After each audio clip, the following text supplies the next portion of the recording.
சாமு. பாம்பு வைக்க கார்ல போயிட்டு இருக்கோமே, ஒருவேளை குண்டு கார்லயே வெடிச்சிருச்சுன்னா? சோமு. கவலைப்படாத, அதுக்குதான் நான் உஷாரா இன்னொரு பாம்பு கொண்டு வந்திருக்கேன். கவின். இப்படி ஊதாய்த்தனமா செலவு செய்யாதா மச்சி, நாளைக்கு ஏதாவது சேமிச்சு வைக்க வேண்டாமா? நவீன். என்னடா திடீர்னு அட்வைஸ் பண்ற? கவின். பின்ன நான் ஒரு வாரமா உன்கிட்ட 1000 ரூபாய் கடன் கேக்குறேன், எப்ப கேட்டாலும் காசு இல்லன்னே சொல்லிக்கிட்டு இருக்கியே. தேர்வு முடிந்ததும் நண்பன் 1. வாடா போய் ஒரு டீ அடிக்கலாம். நண்பன் 2. இப்பதானடா காப்பி அடிச்ச, அதுக்குள்ளயா?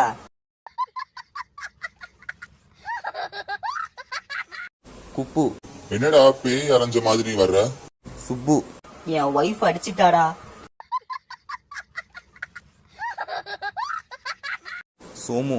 அவர் பல் டாக்டர் இல்ல போலி டாக்டர்னு எப்படி சொல்ற? ராமு. பல்லாடுதுன்னு இந்த டாக்டர் கிட்ட சொன்னதுக்கு பரதநாட்டியமா குச்சிப்பிடியான்னு கேக்குறாரு.